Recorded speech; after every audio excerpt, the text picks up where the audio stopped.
Hello friends, welcome to exam Mantra. दोस्तों, अगर आप एसएससी, बैंक, रेलवे, पुलिस, लेखपाल आदि प्रतियोगी परीक्षाओं की तैयारी करते हैं तो दोस्तों इस चैनल को सब्सक्राइब कीजिए, शेयर कीजिए और बगल में आए बेल आइकन को ज़रूर दबाइए। धन्यवाद।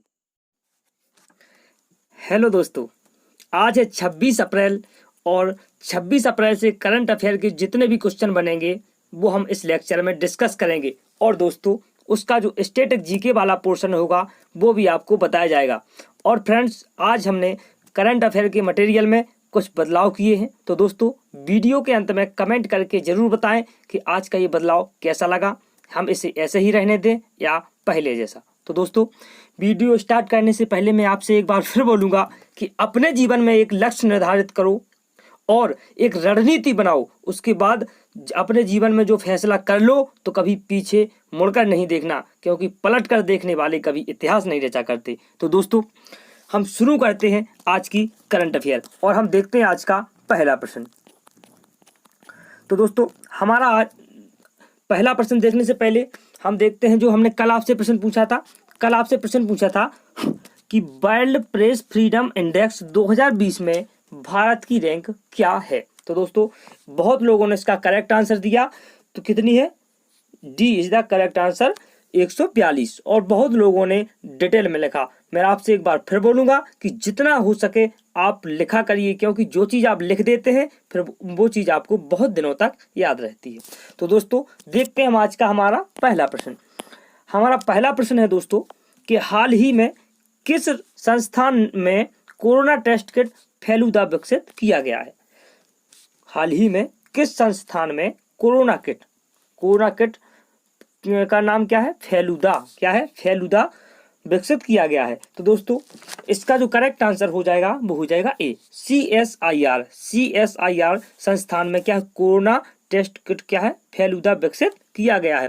दोस्तों जो फेलुदा किट है यह क्या है कि इससे जो टेस्ट होगा वो कुछ ही मिनट में बता देगा कि कौन व्यक्ति कोरोना वायरस से संक्रमित है। ठीक है दोस्तों, हम देख लेते हैं जो हमने आज बदलाव किया है वो यही है दोस्तों। CSIR की जो फुल फॉर्म होती है वो क्या होती है दोस्तों? Council of scientific and industrial research. क्या होती है दोस्तों? Council of scientific and industrial research. ठीक है दोस्तों, अब हम देखते हैं हमारा अगला प्रश्न। हमारा दूसरे नंबर का प्रश्न है दोस्तों, हाल ही में विश्व मलेरिया दिवस कब मनाया गया? हाल ही में विश्व मलेरिया दिवस कब मनाया गया? तो दोस्तों हाल ही में विश्व मलेरिया दिवस मनाया गया हमारा 25 अप्रैल को। तो सी इज द करेक्ट आंसर। अब दोस्तों देख लेते हैं मलेरिया के बारे में। तो दोस्तों जो मलेरिया है सभी लोग जानते हैं कि मच्छर के काटने से फैलती है। ठीक, और इसे मनाने की जो घोषणा है किसने की थी? WHO ने की थी। WHO अर्थात वर्ल्ड हेल्थ ऑर्गेनाइजेशन। इसकी थीम जरूर याद रखना है दोस्तों। जो हमारा विश्व मलेरिया दिवस मनाया गया 25 अप्रैल को, इसकी जो थीम क्या थी वो है zero malaria starts with me. Zero malaria starts with me. देखते हैं हमारा अगला प्रश्न। हमारा तीसरे नंबर का प्रश्न है दोस्तों, अंतरराष्ट्रीय शतरंज महासंघ ICF के ऑनलाइन नेशंस कप में भारत की ओर से कौन खेलेंगे? तो दोस्तों सभी लोग जानते हैं कौन खेलेंगे? विश्वनाथ आनंद खेलेंगे। दोस्तों देख लेते हैं हम जो हमारे विश्वनाथ आनंद है ये कौन है? शतरंज खिलाड़ी हैं। क्या है ये? शतरंज खिलाड़ी है और इन्हें ही क्या कहा जाता है? ग्रैंड मास्टर कहा जाता है। भारत का ग्रैंड मास्टर कहा जाता है दोस्तों। ठीक है दोस्तों, अब दोस्तों बात करते हैं ICF की। तो ICF हमने बताया है अंतरराष्ट्रीय शतरंज महासंघ, अर्थात इसकी फुल फॉर्म क्या हो जाएगी?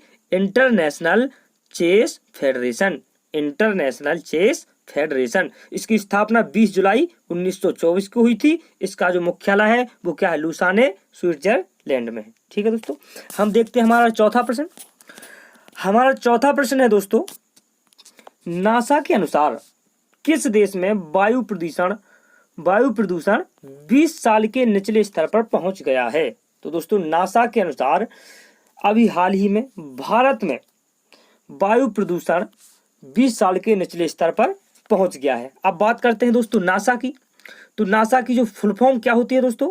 नासा की फुल फॉर्म होती है national aeronautics and space administration. क्या होती है दोस्तों? National aeronautics and space administration. इसकी जो स्थापना है वो हुई थी 29 जुलाई 1958 को। उसकी जो थीम जरूर याद रखना है दोस्तों। इसकी थीम क्या है? इसका motto for the benefit of all, for the benefit of all, अर्थात सभी को लाभ हो। ठीक है दोस्तों, हम देखते हैं हमारा अगला प्रश्न। हमारा अगला प्रश्न क्या है? किसने कोविड-19 के बारे में चेतावनी देने के लिए बॉस करो ऐप लॉन्च किया है? बॉस करो, बॉस अर्थात थूना। तो बॉस करो ऐप लॉन्च किसने किया है? तो दोस्तों अभी हाल ही में ट्रिपल आईटी दिल्ली ने कोविड-19 के बारे में चेतावनी देने के लिए बॉस करो ऐप लॉन्च किया है। अब दोस्तों जब इसकी जो शुरुआत हुई थी हम देख लेते हैं। जो कोरोना वायरस है, कोरोना वायरस की जो शुरुआत कहाँ से हुई थी? चीन के वुहान शहर से। और कोरोना वायरस से जो बीमारी फैलती है उसे क्या नाम? उसे कोविड-19 नाम दिया गया। ठीक है दोस्तों, अब ट्रिपल आईटी दिल्ली की फुल फॉर्म देख लेते हैं हम। तो ट्रिपल आईटी की क्या है full form? Indraprastha institute of information technology Delhi. क्या है? Indraprastha institute of information technology Delhi. ठीक है दोस्तों, हम देखते हैं हमारा अगला प्रश्न। अगला और हमारा 6वें नंबर का प्रश्न है दोस्तों। हाल ही में किस देश ने WHO को $30 मिलियन देने की घोषणा की है? हाल ही में किसने WHO अर्थात वर्ल्ड हेल्थ ऑर्गेनाइजेशन WHO को $30 मिलियन देने की घोषणा की है? तो दोस्तों अभी हाल ही में चाइना ने, किसने? चाइना ने WHO को $30 मिलियन देने की घोषणा की है। अब दोस्तों बात करते हैं चाइना की। सभी लोग जानते हैं चाइना की कैपिटल क्या है? बीजिंग। इसकी करेंसी क्या चलती है यहाँ पे? रेनमिनबी।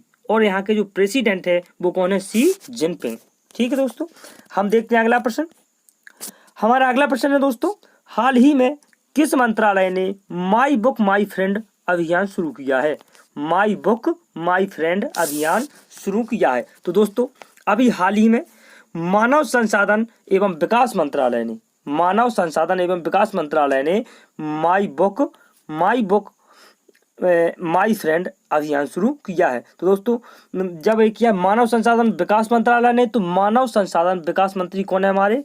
रमेश पोखरियाल निशंक, अर्थात ए इज द करेक्ट आंसर। अभी हाल ही में रमेश पोखरियाल निशंक ने माई बुक माई फ्रेंड अभियान शुरू किया है। अब बात करते हैं हम अगले प्रश्न की। तो दोस्तों हमारा अगला प्रश्न क्या है? वित्त मंत्रालय ने कर्मचारियों एवं पेंशनर्स को बढ़े हुए महंगाई भत्ते DA पर कब तक के लिए रोक लगा दी है? हाँ दोस्तों, क्या प्रश्न है हमारा कि वित्त मंत्रालय ने कर्मचारियों व पेंशनर्स को बढ़े हुए महंगाई भत्ते पर कब तक के लिए रोक लगा दी है? तो दोस्तों अभी हाल ही में 1 जुलाई 2021 तक वित्त मंत्रालय ने कर्मचारियों व पेंशनर्स को बढ़े हुए महंगाई भत्ते पर रोक लगा दी है। तो दोस्तों अभी हमारी वित्त मंत्री कौन है? निर्मला सीतारमण। अगला प्रश्न दोस्तों देखते हैं। दोस्तों हमारा अगला प्रश्न है कि हाल ही में किस राज्य के पूर्व राज्यसभा सदस्य वसंत दास का निधन हो गया है? तो दोस्तों अभी हाल ही में उड़ीसा राज्य के पूर्व राज्यसभा सदस्य वसंत दास का निधन हो गया है। किस राज्य के? उड़ीसा राज्य के जो पूर्व राज्यसभा सदस्य थे वसंत दास, उनका अभी हाल ही में क्या हुआ है? निधन हुआ है। अब बात आती है उड़ीसा की। तो दोस्तों उड़ीसा की जो कैपिटल है वो क्या है? भुवनेश्वर। जो CM है वो है नवीन पटनायक और यहाँ के जो गवर्नर है वो है प्रोफेसर गणेशी लाल। लोकसभा में 21 सीटें हैं, राज्यसभा में 10 सीटें हैं और विधानसभा में 147 सीटें हैं। यहाँ का लोक नृत्य क्या है? घूमरा और छऊ, यहाँ के बहुत फेमस लोक नृत्य है। यहाँ पर जो भितरकनिका नेशनल पार्क है बहुत फेमस नेशनल पार्क है। तो दोस्तों अब देखते हैं हम आज का लास्ट प्रश्न अर्थात प्रश्न नंबर 10।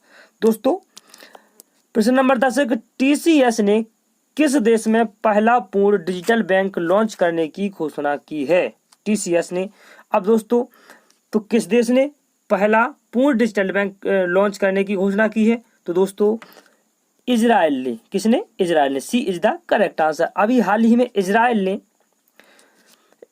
ने पहला पूर्ण डिजिटल बैंक, इजराइल में TCS ने पहला पूर्ण डिजिटल बैंक लॉन्च करने की घोषणा की है। ठीक है दोस्तों, आपको बता दें कि टीसीएस क्या है। टीसीएस क्या है? एक डिजिटल कंपनी है और इसने अभी हाल ही में इजराइल में पूर्ण डिजिटल बैंक लॉन्च करने की घोषणा की है। अब बात आती इजराइल की, तो देख लेते हैं दोस्तों। इजराइल की जो कैपिटल है वो क्या है? जेरूशलम। इजराइल की कैपिटल क्या है? जेरूशलम। अब टीसीएस की बात करते हैं दोस्तों, तो टीसीएस की जो फुल फॉर्म होती है वो क्या होती है? Tata consultancy service. क्या होती है टीसीएस की full form? Tata consultancy service. TCS की जो स्थापना हुई थी वो 1968 में हुई थी। इसका मुख्यालय कहाँ है? मुंबई महाराष्ट्र में है। और एमडी एवं सीईओ कौन है?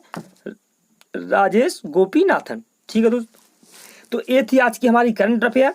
अब दोस्तों आपको मिलेगा एक प्यारा सा चैलेंज, जिसका आंसर आपको कमेंट बॉक्स में देना होगा। तो दोस्तों हम देखते हैं हमारा आज का प्रश्न। आज का प्रश्न क्या है दोस्तों? आपको बताना है कि हाल ही में राष्ट्रीय पंचायती राज दिवस कब मनाया गया? हाल ही में राष्ट्रीय पंचायती राज दिवस कब मनाया गया? तो दोस्तों आज का ये बदलाव आपको कैसा लगा, हमें कमेंट बॉक्स में कमेंट करके जरूर बताइए। और दोस्तों अगर आपको ये वीडियो अच्छी लगी तो लाइक कीजिए, शेयर कीजिए, और अगर अभी तक आपने हमारा चैनल सब्सक्राइब नहीं किया तो सब्सक्राइब कीजिए। धन्यवाद।